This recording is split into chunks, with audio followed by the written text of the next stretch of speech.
నమస్తే, welcome to our news network. Dera బాబాకు మళ్ళీ పేరోల్ వచ్చింది. పేరోల్ మీద మళ్ళీ ఆయన విడుదలయ్యారు. 30 రోజుల పేరోల్. ఇప్పుడు ఆయన జైల్లో ఉన్న దానికంటే కూడా బయట ఉండడమే ఎక్కువంది. ఆయనను గుర్మీత్ రామ్ రహీం సింగ్ అని కూడా పిలుస్తారు. ఆయన డేరా సత్యసౌదా నడిపిస్తుంటాడు. ముఖ్యంగా పంజాబ్, హర్యానాలో ఆయనకు చాలా అనుచరగరం ఉంది. లక్షల్లో, ఒకళ్ళు ఇద్దరు కాదు, లక్షల్లో.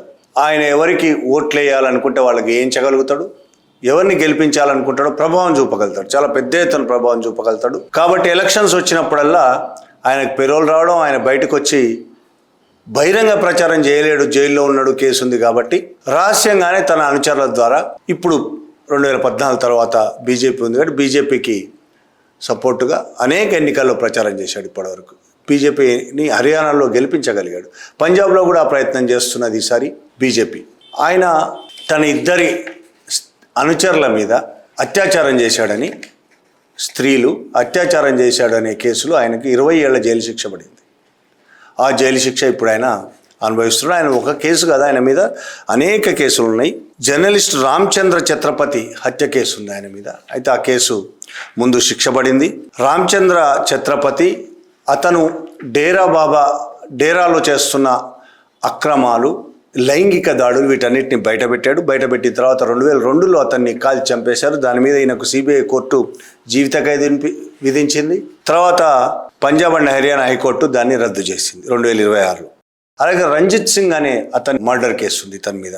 రంజిత్ సింగ్ డేరాలో జరుగుతున్న అక్రమాలన్నింటినీ బయటికి లీక్ చేస్తున్నాడు అనే ఆరోపణ మీద అతన్ని చంపేశారు 2002లో. సిబిఐ కోర్టు దాని మీద కూడా జీవిత ఖైదు విధించింది డేరా బాబాకు.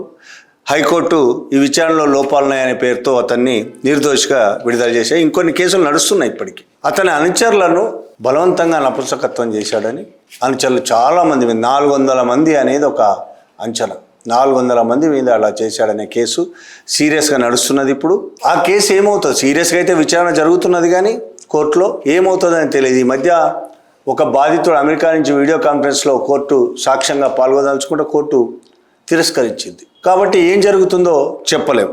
ఇంకొకటి సిక్కు పవిత్ర గ్రంథ అవమాన కేసు కూడా నడుస్తున్నది. ఆ గురు గ్రంథ్ సాహిబ్ అవమానానికి సంబంధించి 2015లో కేసు పెట్టారు. ఇప్పుడు ఆ కేసు ముందుకు వెనక్కు సుప్రీంకోర్టులో ఉంది, వెనక్కు జరగకుండా ఆగిపోయి ఉన్నది. కాబట్టి కొన్ని కేసుల్లో ఆయన బలవంతపు నపుంసకత్వం కేసు నడుస్తున్నది, సిక్కు గ్రంథ అవమాన కేసులు నడుస్తున్నాయి. ఈ కేసుల్లో కొన్ని బయటపడ్డాడు, హైకోర్టు బయటపడేసింది. అనుచరుల లైంగిక వేధింపులు, అత్యాచారం కేసులో ఆయన 20 ఏళ్ళు శిక్ష అనుభవిస్తున్నాడు జైల్లో. కానీ ఆయన జైలుకు పోయినప్పటి నుంచి ఇప్పటిదాకా అనేక సార్లు బయటకు వచ్చాడు. భారతదేశంలో పేదలు, మధ్యతరగతి ప్రజలు అక్రమ కేసుల్లో జైళ్లకు పోయినా సరే శిక్ష పడకుండా, శిక్ష కూడా లేకుండా విచారణ ఖైదీలుగానే ఏళ్లకేళ్లుగా ఉంటున్న పరిస్థితి. ఉమర్ ఖలీద్ పరిస్థితి చూసాం, షర్జిల్ ఇమాం పరిస్థితి చూస్తున్నాం, భీమా కోరేగాం కేసులో వాళ్ళ పరిస్థితి చూస్తున్నాం. ఏళ్లకేళ్ళు బెయిల్ కూడా రాకుండా ఆంధ్రప్రదేశ్లో దుడ్డు ప్రభాకర్, పద్మ తెలంగాణకు సంబంధించి ఛత్తీస్గఢ్ జైల్లో ఉన్నారు. బెయిల్ కూడా రాకుండా ఏళ్లకేళ్ళు, 8 ఏళ్ళు, 9 ఏళ్ళు, 6 ఏళ్ళు, 5 ఏళ్ళు విచారణ ఖైదీలుగానే. అది విచారణ జరగదు కోర్టులో, వీళ్ళు ఖైదీలుగా ఉంటారు, బెయిల్ కూడా రాదు. అక్రమంగా పెట్టిన కేసుల్లో కనీస బెయిల్ కూడా రాని పరిస్థితులు, కోర్టులు బెయిల్ ఇవ్వట్లేదు. కోర్టులు ఎట్లా తయారవుతున్నాయి అనేది ఈ మధ్యకాలంలో చూస్తున్నాం మనం. చట్ట ప్రకారం, రాజ్యాంగ ప్రకారం కాకుండా పాలకులు చెప్పిన రీతిలోనే కోర్టులు, న్యాయాధీశులు నడుస్తున్నారు.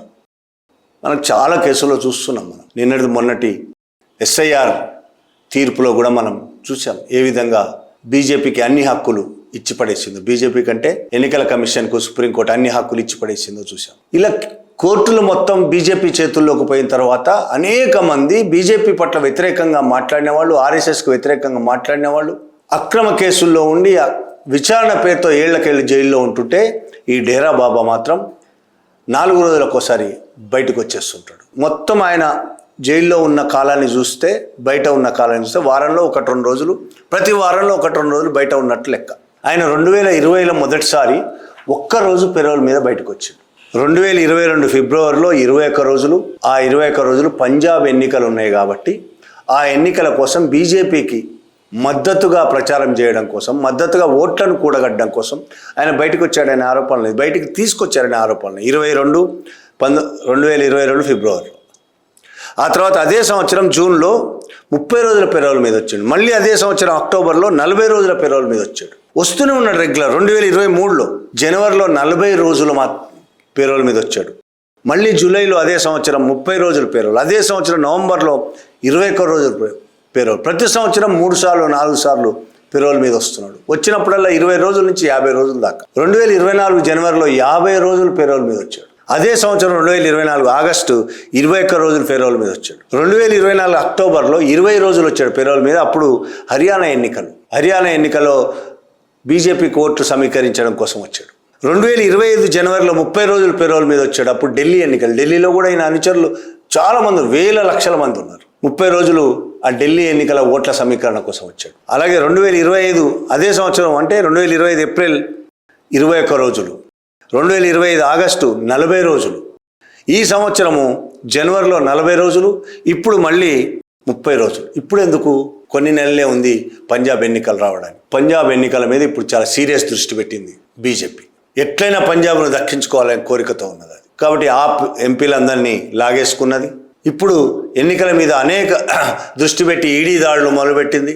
ఇప్పుడు రామ్ రహీం సింగ్ను కూడా రంగంలోకి దిగింది. డేరా బాబును కూడా రంగంలోకి దించింది. ఒక హంతకుడు, ఒక రేపిస్టు, జైల్లో ఉండాల్సిన వాడు, దుర్మార్గమైన తన అనుచరుల మీద, తను నమ్మిన వాళ్ళ మీద, తనను దేవుడుగా నమ్మిన వాళ్ళ మీద ఇంత దుర్మార్గమైన నేరాలు చేసి జైల్లో ఉండాల్సిన వాడు, జైల్లో ఉన్నవాడు జైలు శిక్ష అనుభవిస్తుండగా పెరోల్ పేరుతో ఎన్ని రోజులు బయటకు తీసుకురావడం అనేది ఎట్లా సాధ్యమవుతుంది? భారతదేశంలో ఎవరికైనా జరిగిందా ఇది?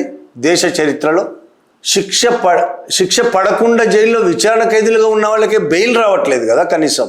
అలాంటిది శిక్షపడి 20 ఏళ్ల పాటు శిక్షపడి 20 ఏళ్ళు శిక్షపడి ఇప్పుడు పదే ప్రతి సంవత్సరం 3 సార్లు పేరోల్ మీద రావడం అంటే ఏం అర్థం చేసుకోవాలి దీన్ని? ఈ 8 ఏళ్ల కాలంలో దాదాపు 400 పైగా రోజులు ఆయన బయటే ఉన్నాడు. 436 రోజులు బయటే ఉన్నాడు. ఈ డేరా సచ్చా సౌదా అనేది ఇవాళ డేరా బాబా ఇన్ని దుర్మార్గాలకు పాల్పడుతున్నాడు, ఇన్ని అక్రమాలకు పాల్పడుతున్నాడు, లైంగిక దాడులు కావచ్చు, రకరకాల దాడులు కావచ్చు. కానీ అది పెట్టింది చాలా మంచి ఆలోచనతో స్టార్ట్ అయింది. 1948లో స్టార్ట్ అయింది. అది 1948లో స్వతంత్రం వచ్చిన తర్వాత షా మస్తానా బలోచిస్తానీ అని ఒక అతను పాకిస్తాన్ బలోచిస్తాన్ నుంచి ఇక్కడికి వచ్చేసి ఇక్కడ స్టార్ట్ చేశాడు. దేనికోసం? ఇక్కడ భారతదేశంలో, పాకిస్తాన్లో కూడా ఉండొచ్చు, పాకిస్తాన్లో హిందువుల్లో, ఇక్కడ హిందువుల్లోనే కాదు సిక్కుల్లో కూడా కుల వివక్ష విపరీతంగా ఉంది. ఆ కుల వివక్షకు వ్యతిరేకంగా, కుల అసమానతలకు వ్యతిరేకంగా మతాతీతంగా సర్వమత భావనను బోధించడం కోసం మానవ సేవ, మత్తు పానీయాలకు దూరం, ఇటువంటివి కూడా ఉన్నాయి. అందులో ప్రధానంగా కుల వివక్షకు వ్యతిరేకంగానే ఒక భక్తి ఉద్యమం అని కూడా అనవచ్చు దీన్ని. అయితే దేవుడు ఎవరు అనేది, దేవుడు ఒక్కడే ఉంటాడు. ఆ దేవుడి దగ్గరికి చేరుకోవాల్సిన మార్గం ఈ గురువే అని ఇది బోధిస్తుంది. సరే, అందులో ఏం నిజాలు ఏంటి, నిజమా కాదా అదొక చర్చ, సైన్స్ దీన్ని ఒప్పుకుంటుందా అదొక చర్చ. కానీ ఈ షా మస్తానా బలోచిస్తాన్ని స్టార్ట్ చేసింది ఇది 1948లో. 1960 దాకా నడిపాడు దీన్ని. అది ఒక ఆధ్యాత్మిక సంస్థగా, ఒక చిన్న ఆధ్యాత్మిక సంస్థగా ఉండే. తర్వాత షా సత్నాం సింగ్ అనే అతను 1960 నుంచి 90 దాకా ఉన్నాడు. 60లో అతను వచ్చిన తర్వాత దానికి పెద్దగా పేరు వచ్చింది. ముఖ్యంగా దళిత వర్గాలు చాలా పెద్ద ఎత్తున దానికి ఆకర్షించబడ్డారు. గ్రామీణ ప్రాంతాల్లో ఈ డేరా విపరీతంగా విస్తరించింది. కొన్ని వేలల్లో అనుచరగణం ఆయనకు తయారైంది. వెనుకబడిన వర్గాలు, దళితులు చాలా పెద్ద ఎత్తున ఆయన వెనకాతలు నడిచారు. తర్వాత 90లో గుర్మీత్ రామ్ రహీం సింగ్ అతన్ని వారసుడుగా ప్రకటించాడు షా సత్నాం సింగ్. అప్పటి నుంచి ఈయన కాలం నడుస్తుంది. 90 నుంచి ఈయన కాలంలో ఇక అది మరీ పీక్ లెవెల్కి వెళ్ళిపోయింది. డేరా లక్షలాది మంది అనుచరులు, ముందు నుంచి కొంతమంది అనుచరులు ఉన్నారు, ఇంకా పెరిగారు అనుచరులు. దాన్ని ఈయన ఏ స్థాయికి తీసుకోవాలంటే సినిమాలు తీయడం. ఈయన అవతారం కూడా బాబాల అవతారంగా ఉన్నాడు. జీన్ షర్ట్ వేసుకొని, రకరకాల షర్ట్లు, కలర్ షర్ట్లు వేసుకొని, పెద్ద గొలుసులు వేసుకొని, గాగుల్స్ పెట్టుకొని, జుట్టు వీరబోతో రకరకాల, ఇక మామూలుగా ర్యాప్ సంగీతం ఎట్లుంటుందో ఆ విధంగా తయారవుతారు. మీడియా ఉంది ఆయనకి, మీడియా సామ్రాజ్యం, అనేక యూట్యూబ్ ఛానల్స్ ఉన్నాయి. సినిమాలు తీస్తాడు. ఆయనే హీరో సినిమాల్లో, ఆయనే హీరోగా అనేక సినిమాలు తీస్తాడు. రాజకీయాల్లో తీవ్రంగా ప్రభావం చూపడం మొదలుపెట్టాడు. అధికారంలో ఏ పార్టీ ఉంటే కేంద్రంలో ఆ పార్టీ కనుక, అంతకుముందు కాంగ్రెస్, ఇప్పుడు బీజేపీ. ఇదే కాకుండా ఈయనకు అంతర్జాతీయ నెట్వర్క్ కూడా ప్రారంభించాడు.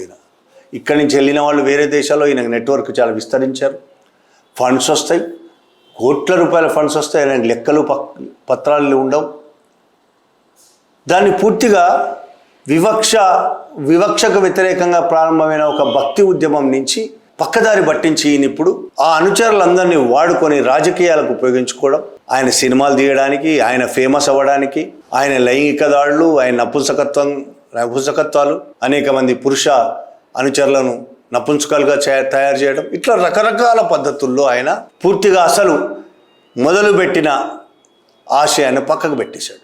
ఇప్పుడు ఆయన మీద నడుస్తున్న కేసులు, ఆ కేసు నుంచి బయటపడడానికి ప్రభుత్వాలకు ఆయన ఇస్తున్న మద్దతు అసలు అంశం ఇది. అయినప్పుడు ఇంత జరుగుతున్నా లక్షల మంది ఇప్పటికీ ఆయనను ఫాలో అవుతున్నారంటేనే మన దగ్గర భక్తి పూజలు ఎంత దూరం వెళ్ళిపోతాయని చూడ. ఒక మనిషి పట్ల అది గౌరవం అనడానికి కూడా లేదు. భక్తులు, అంధభక్తులు మోడీ పట్ల ఎట్లుంటారో ఈయన భక్తులు కూడా ఈయన పట్ల అట్లుంటారు. ఈయనను మాట పడనియరు, ఏమైనా మాట అంటే కొడతారు కూడా, చంపుతారు కూడా. అంటే గుడ్డి అంధభక్తులు వాళ్ళు కూడా గుడ్డిగా పూజిస్తారు అంతే. ఇక ఆయన ఏం చేస్తున్నాడు, ఆయన మర్డర్ చేసినా వీళ్ళకు ఓకే, రేపులు చేసినా ఓకే, ఏం చేసినా ఆయన దేవుడు ఏమైనా చేయొచ్చు. అటువంటి దుర్మార్గుణ్ణి ఇప్పుడు బీజేపీ వాడుకుంటుంది ఎన్నికల కోసం.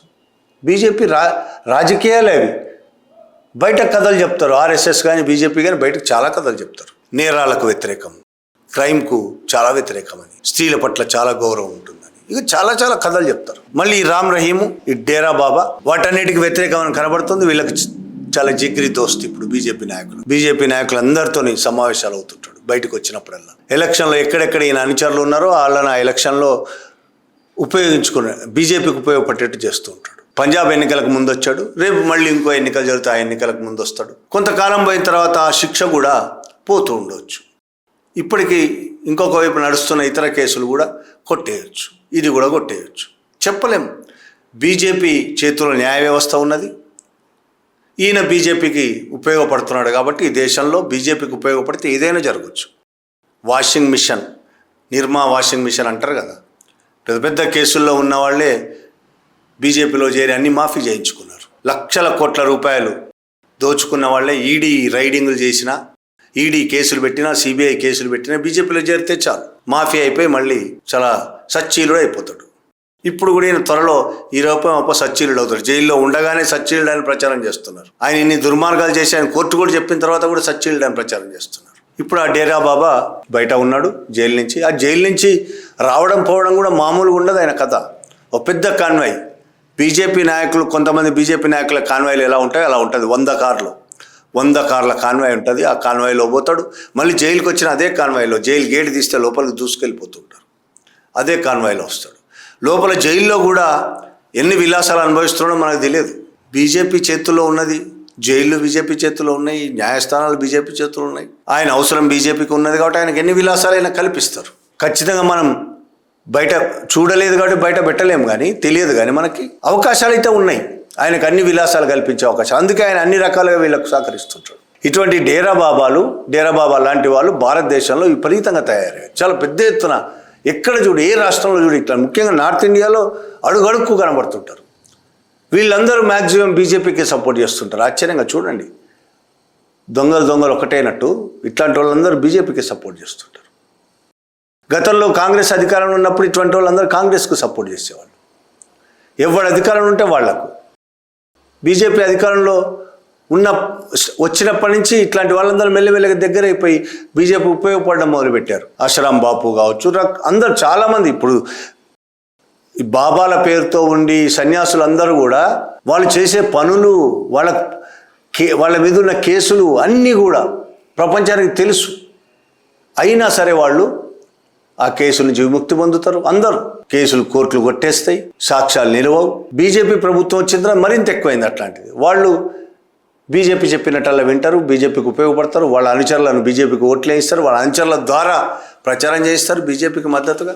క్విట్ ప్రోకో, వాళ్ళు వీళ్ళు వాళ్ళకు ఉపయోగపడడం. ఇది ప్రస్తుతం డేరా బాబాల రాజ్యం.